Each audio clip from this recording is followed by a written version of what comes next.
بالله من الشيطان الرجيم پناہ مانگتا ہوں میں اللہ کی شیطان مردود سے۔ بسم اللہ الرحمن الرحیم۔ شروع اللہ کا نام لے کر جو بڑا مہربان نہایت رحم والا ہے۔ اب وہ آ رہی ہیں دو آیتیں۔ یا ایھا الذین آمنوا لا یسخر قوم من قوم عسى ان یکونوا خیرا منہم ولا نساء من نساء عسى ان یکن خیرا منہن۔ اہل ایمان تم میں سے کوئی گروہ دوسرے گروہ کا مذاق نہ اڑائے، تمسخر نہ کرے، ہو سکتا ہے کہ وہ ان سے بہتر ہو۔ جن کا تم مذاق اڑا رہے ہو، کسی ایک برائی کو دیکھا ہے تم نے، کسی ایک عیب کو دیکھا ہے، اس کی ناک چھوٹی ہے، اس کا کان چھوٹا ہے، اس کا فلاں یہ ہے، اس کا یہ ہے، تو تم نے تو کوئی عیب دیکھا ہے ظاہری، ہو سکتا ہے دل میں اس کے تقویٰ تم سے 10 گنا زیادہ ہو، اللہ کی محبت، اللہ کے رسول کی محبت تم سے 1000 گنا زیادہ ہو، تو تمہیں کیا پتا، تم نے تو ایک چیز دیکھی ہے۔ اسی طرح عورتیں دوسری عورتوں کا مذاق نہ اڑائیں، عسیٰ ان یکن خیرا منہن، ہو سکتا ہے کہ وہ جن کا مذاق اڑایا جا رہا ہے وہ اللہ کی نگاہوں میں بہتر ہو ان سے جو مذاق اڑا رہی ہیں۔ ایک حکم تو ہو گیا تمسخر نہ ہو۔ ولا تلمزوا انفسکم، اپنے آپ کو عیب نہ لگاؤ۔ اپنے آپ کو عیب لگانا یعنی اپنے بھائیوں پر عیب نہ لگاؤ، آخر وہ تمہاری ہی اس ملت کا فرد ہے، امت کا فرد ہے، تو اس کو عیب لگا تو تمہیں عیب لگا۔ اس لیے فرمایا بہت ہی بلیغ الفاظ ہے، ولا تلمزوا انفسکم ولا تنابزوا بالالقاب، اور لوگوں کے چڑھانے والے نام نہ رکھ لیا کرو۔ کسی جماعت کا نام کچھ اور ہے، اس کو چڑھانے کے لیے نام کچھ اور رکھ لیا گیا، یا اور کسی فرد کے لیے، کسی گروہ کے لیے، تو یہ جو ہے ایک دوسرے کے اوپر اس طریقے سے ڈال دینا اور نام ان کے اوپر کہ جو ان کو پسندیدہ نہیں ہے، یہ 3 کام ہو گئے ایک آیت میں روکا گیا۔ اس کی وجہ سے اکثر ایسا ہوتا ہے، کبھی ایک دوست آپ ایک خاص قسم کا مذاق اس سے کر رہے ہیں یا کسی لفظ سے اس کو چھیڑتے ہیں، 100 دفعہ وہ سن لیتا ہے، کوئی اثر نہیں ہوتا، کسی وقت کوئی عجیب کیفیت ہوتی ہے اس کی کہ اس کے دل میں جا کر زخم کی طرح لگ جاتا ہے اور پھر وہ دل کا رشتہ ٹوٹ جاتا ہے، اور ایک ایسی جو ہے اس کے اندر گرہ پڑ جاتی ہے تو کھولے نہیں کھل سکتی۔ لہذا محتاط رہو۔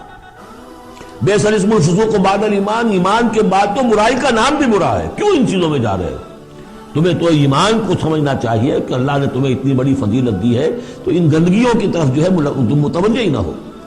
وَمَن لَّمْ يَتُوبْ فَأُولَٰئِكَ هُمُ الظَّالِمُونَ، اور جو باز نہیں آئیں گے تو وہی ہے کہ جو ظالم ہے اللہ کی نگاہ میں۔ تو ترغیب بھی ہے، تشویق بھی ہے، سمجھانے کا انداز بھی ہے، اور ڈانٹ ڈپٹ بھی ہے۔ باز نہیں آؤ گے تو اللہ کی نگاہ میں پھر تم ظالم ہو۔ اگلی آیت میں پھر 3 چیزیں، وہ پہلی 3 چیزیں روح در روح ہوتی ہیں آمنے سامنے، اور یہ 3 چیزیں وہ ہیں جو غیب میں ہوتی ہیں، پیچھے پیچھے ہوتی ہیں۔ یا ایھا الذین آمنوا اجتنبوا کثیرا من الظن ان بعض الظن اثم، اہل ایمان زیادہ ظن کرنے سے بچو، خام خواہ گمان بٹھا لینا کسی کے بارے میں، جب تک کہ کوئی بات ظاہر نہ ہو جائے، کسی کی طرف سے کوئی روش یا رویہ یا کوئی اقدام جو ہے واضح طور پر سامنے نہ آ جائے، اپنے دل میں خام خواہ کوئی اس کے بارے میں جس کو ہم کہتے ہیں سوء ظن پیدا کر لینا۔ ان بعض الظن اثم، بعض ظن جو ہے وہ تو گناہ کے درجے تک پہنچ جائیں گے، اس لیے کہ تم نے اپنے دل میں بات بٹھا لی ہے حالانکہ اس میں وہ شے ہے ہی نہیں۔ لہٰذا یہ تمہاری طرف سے گویا کہ ایک تہمت ہو رہی ہے اس کے اوپر، قلبی طور پر تو تہمت ہو گئی۔ ولا تجسسوا، اور دوسری بات یہ ہے کہ ایک دوسرے کے حالات کی ٹوہ میں نہ رہو۔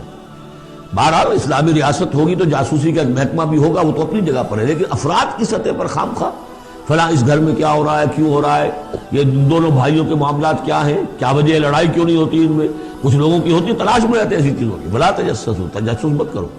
ولا یغتب بعضکم بعضا، اور تم میں سے کوئی دوسرے کی غیبت نہ کرے، کسی کے پیٹھ پیچھے غیر موجودگی میں اس کی کوئی برائی نہ بیان کرے، چاہے وہ برائی بالفعل اس میں ہو۔ حضور سے پوچھا گیا کہ حضور اگر وہ برائی اس میں ہو، آپ نے فرمایا تبھی تو غیبت ہے، اگر برائی ہے نہیں تو تہمت ہو گئی، وہ تو غیبت سے دوہرا جرم ہو گیا۔ لیکن یہی ہے کہ کسی مسلمان بھائی کی غیر موجودگی میں اس کی کوئی برائی بیان نہ کی جائے۔ اَیُحِبُّ أَحَدُکُمْ أَن یأکل لحم أخیہ میتا، کیا تم میں سے کوئی شخص اسے پسند کرے گا کہ وہ اپنے کسی مردہ بھائی کا گوشت کھائے؟ فَکَرِہْتُمُوہ، یہ تو تمہیں بہت برا لگا، بہت گھن آیا، یہ کیا بات کہہ دی اللہ تعالیٰ نے؟ کوئی شخص چاہے گا یہ کہ اپنے مردہ بھائی کا گوشت کھائے؟ لیکن یہ اخلاقی سطح پر یہی کام تم کرتے ہو۔ غیبت جو ہے اخلاقی سطح پر یہی ہے، کیوں کہ جو شخص موجود نہیں ہے آپ اس کی عزت پر حملہ کر رہے ہیں، اگر وہ موجود ہوتا اپنا دفاع کرتا، لیکن موجود نہیں، دفاع نہیں کر سکتا، وضاحت کرتا، آپ کو غلط بات سمجھ میں آئی، آپ نے ٹھیک نہیں سمجھا ہے، آپ کو اطلاع صحیح نہیں ملی ہے، آپ 100 طرح سے اپنی حفاظت کرتا اپنی عزت کی، اور چونکہ موجود نہیں ہے آپ نے جیسے مردہ بھائی کی لاش پڑی ہے، جدھر سے چاہو موٹی جو ہے کاٹ لو، لیکن اگر وہ زندہ ہو تو تمہیں قریب آنے دے گا۔ یہی ہے مثال. ایحب احدکم ان یاکل لحم اخیہ میتا فکرہتموہ فاتقوا اللہ ان اللہ تواب الرحیم. اور اللہ کا تقوی اختیار کرو، اللہ تواب ہے، توبہ کا بہت قبول فرمانے والا، اور رحیم ہے، بہت رحم فرمانے والا.